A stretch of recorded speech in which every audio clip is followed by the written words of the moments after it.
Marvin Emiliano II. And we are the Group 9 from BSCE. For the motivational exercise, we have the crossword puzzle. For you to answer the crossword puzzle, we indicate the meaning or the hint of each word.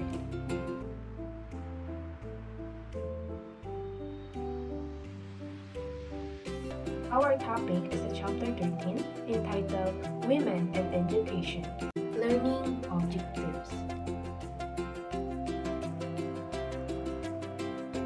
So the first lesson is gender and education. We know that education is a basic human right, one that is essential for the progress of society. In the past decade, the United Nations incorporated education as the second Millennium Development Goal, or the MDG. The right to universal primary education hopes to eliminate gender disparity in primary and secondary education. While the Millennium Development Goals timeframe has ended, the right to education still finds itself enshrined as the fourth Sustainable Development Goal, or the SDG. This new UN-mandated goal implemented in 2015 aims to ensure inclusive and quality education for all and promote lifelong learning. With education, gender can influence an individual's experience and it can affect a person's access to quality education. The positive effects of education in girls create a more just and equitable society. The benefits include better economic opportunities, delayed marriage, reduced fertility, better sexual and reproductive health and rights, and equality and empowerment. So the next lesson is the importance of education, an international perspective. Education is a human right and an essential tool for achieving the goals of equality, development, and peace. Education power lies in the fact that it is the only formal institution, aside from the family, that all individuals in societies are required to pass through. Article 26 of the Universal Declaration of Human Rights stresses that education is everyone's fundamental right. It is something necessary to fulfill one's human potential. The 1989 Convention on the Rights of the Child echoes this right. The value of education is emphasized in its contribution to the full development of the human person. The Convention on the Elimination of All Forms of Discrimination Against Women, or the CEDAW, which is considered the International Bill of Rights for Women, necessitates that elimination of the discrimination against women. The idea of education as a key strategic tool for gender equality was solidified in 1995 Beijing Platform for Action, or the BPA. The BFA prioritized women and men's equal access to quality of education, as education is viewed as key to helping people achieve their full potential. So some strategic objectives of the UN Beijing Platform for Action in relation to education includes: first, ensure equal access to education; second, eradicate illiteracy among women; third, improve women's access to vocational training, science and technology, and continuing education. Fourth, develop non-discriminatory education and training. Fifth, allocate sufficient resource for and monitor the implementation of educational reforms. And last, promote lifelong education and training for girls and women. The third topic is all about the Philippine laws on gender-responsive and gender-fair education. The importance of education is ingrained in the Philippine Constitution. It states that the state shall protect and promote the right of all citizens to quality education at all levels and shall take appropriate steps to make education accessible to all. There are two primary plans that highlight the value of education as an important social sector, and they are the Philippine Development Plan for the Women 1989 to 1992, or PDPW, and the Philippine Plan for Gender-Responsive Development 1995 to 2025, or PPGD. These are updated and supplemented by the Women's Empowerment, Development, and Gender Equality Plan or Women's Edge Plan 2013, as well as the Magna Carta of Women or MCW. So, the next topic that I'm going to discuss is the gender and development markers in education. The GOD markers of the NEDA's 2010 revised Harmonized GOD guidelines is designed to help monitor the gender responsiveness of academic programs and projects. The NEDA 2010 guidelines for gender mainstreaming have general GOD monitoring indicators for basic and higher education. The NEDA 2010 handbook formulated the criteria for assessing the gender sensitivity of school curricula, programs, and services. The NEDA report states that women must participate actively in the decision-making bodies of a school. Also, the Women's Edge Plan addresses previous gaps in the PW and PPGD and calls attention to emerging issues on gender responsiveness. Also, the Department of Labor and Employment, or DOLE, is also cited to provide women from marginalized sectors, for example, indigenous persons, women in rural areas, women's migrant workers to access to training as deemed necessary. So let's proceed to Lesson 5 entitled Gender Issues in Education. So currently, gender parity is present in the Philippines, with girls outperforming boys in terms of test scores and degree completion. However, equal access does not mean that discrimination has been eliminated from education.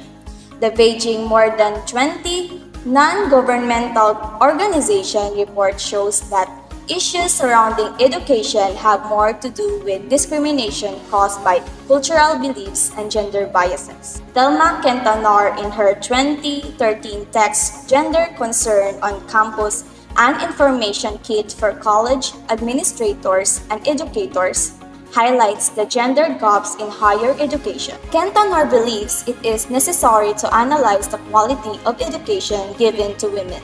There are 13 gender issues in education. So the first one is the stereotyping as a violation of human rights. A 2013 report by the High Commissioner for Human Rights declares gender stereotyping as a violation of one's human rights. The report states that misidentifying stereotyping, misunderstanding how stereotyping affects women, and the non-recognition of behavior and laws that stereotype harm women. Education is regarded as one of the key factors that may either strengthen or break gender stereotypes. Gender stereotyping occurs when different institutions such as the family, the church, the school, the state, and the media reinforce a biased perception of a certain gender's role. The 2013 Office of the United Nations High Commissioner for Human Rights report shows that gender stereotypes has a negative effect on women's access to education, the quality of education they receive, and the field that they engage in. The Women's Edge Plan shows that gender stereotypes are found not just in textbooks, but also in the classroom.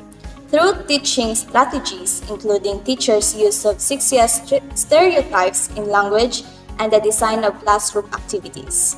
The second one is the issues in STEM or science, technology, engineering, and math.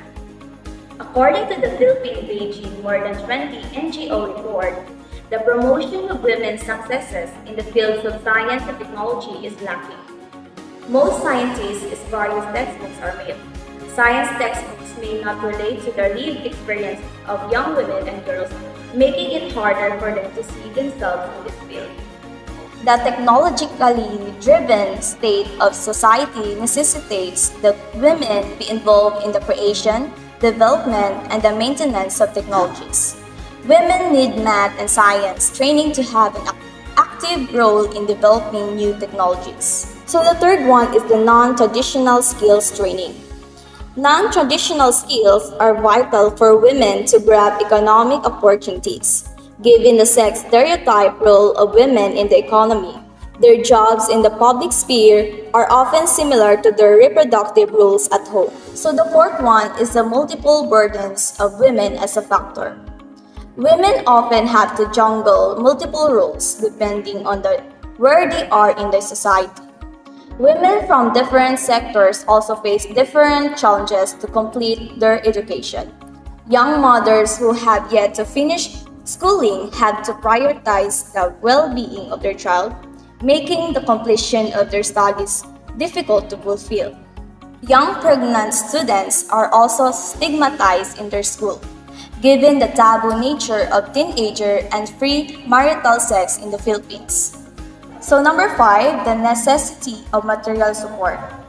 While there are public schools and other forms of free education in various parts of the world, the cost of school supplies, transportation, and other factors affect the ability of girls to attend school. So 6, inhibited access to education. Special issues affect a child's access of education, namely urban relocation to communities outside of Metro Manila, natural disasters, and the encampment of military forces in school sites of indigenous peoples. Some families are relocated to far-flung areas where there is no nearby school and the children have to walk for hours just to get to school.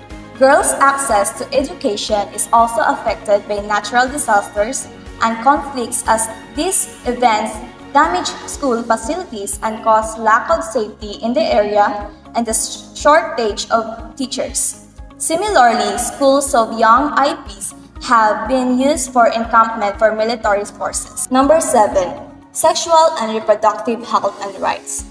The limited sexual and reproductive health rights, or SRHR, in the Philippines can affect one's access to education. The increase in teenager pregnancy in the Philippines is a major factor for the high dropout rate of female students. While the Magna Carta of Women prohibits the discrimination against pregnant women from accessing education, pregnant students are still victims of cultural discrimination in their institution. The Responsible Parenthood and Reproductive Health Act of 2012 requires public academic institutions to teach age-appropriate sexual and reproductive health topics. Number 8, gender-fair textbooks and programs. According to the 2015 PCW report for the 20th anniversary of the Beijing Platform for Action, DepEd makes numerous efforts to correct gender-biased textbooks, teaching materials, and methods in accordance with the MCW and Women's Edge Plan. So the next gender issue is inclusive education and alternative learning systems. DepEd recognizes the need for alternative learning system to help out-of-school youth and older students who have yet to complete their basic education. DepEd also pushes for the creation of madrasa schools for the education of Muslim students and indigenous people. Several agencies have also heightened their call for the integration of women and girls with disabilities in regular school. This plan can be achieved through the institutionalization of a leadership training manual for female PWDs developed by the National Commission on Disability Affairs. The next is the male performance in school. Statistics shows an increase in female participation and a decrease in male performance in school. This disparity calls for a need to find out where there is larger percentage of male students who drop out of school or do not enroll in the first place. Sexual violence in education. Sexual violence is a form of discrimination against mostly women. It is usually women who are victims of sexual violence and harassed in school, which contributes to higher and earlier dropout rates, as well as their lower academic achievement. It must be noted, however, the sexual harassment happens to men and members of the LGBT actor. The Philippines Anti-Sexual Harassment Law of 1995 defines sexual harassment as the demand of sexual act favored in the institution, wherein the person who demands the act is a moral ascendancy or influence over the person being solicited. The request for a sexual act is considered harassment if the act is necessary for a passing grade, a scholarship, or a certain benefits within the institution. a gendered education, and a gendered curriculum. The current curriculum was shaped by years of highlighting men's experience and truth, while making women's experiences invincible. The resulting form of education is based on how women were socialized to learn and experience life, which promotes stereotypically masculine characteristics such as assertiveness and dominance. A gender-biased curriculum gives a one-sided view of the subjects being taught. Students only learn experience and knowledge of half the population and may be skewed understanding of the world they live in. The last issue is the unspoken curriculum, campus culture, and gender, and it also composed of 3 issues. The first issue is microaggression and education. Microaggression is a subtle form of aggression towards a historical marginalized social group which may be intentional or unintentional. Originally, Gerald Greensu and colleagues used the microaggression theory to map the racism people of color experience in the United States, focusing on the stress associated with maintaining their identities with context of social stigma. The second is bullying and relational aggression. Bullying, as defined by RA 10627, is a physical, verbal, electronic gesture or act directed towards a student that aims to place the student in a state of fear or panic, which disrupts the student's education. Typical examples of bullying are emotional bullying, unwanted physical contact, shoving, kicking, and fighting. Emotional bullying involves name-calling, tormenting, or humiliating a person or any act that can cause the victim emotional distress. Technology is also means to perpetrate bullying through cyberbullying. Pupil-on-pupil violence is often gender-neutral. And the last is campus culture. Campus culture is defined as culture formed within a school based on the shared values of the institution. Educational institution may have a distinct culture per group or identity in a given setting. Peer culture also contributes to campus culture as it plays an important role in gender socialization, from acceptable behavior and interaction between the same sex and opposite sex. So the last lesson is future steps looking forward. 20 years after the Fourth World Conference on Women in Beijing, gains have been noted insofar as education and training of women and girls are concerned.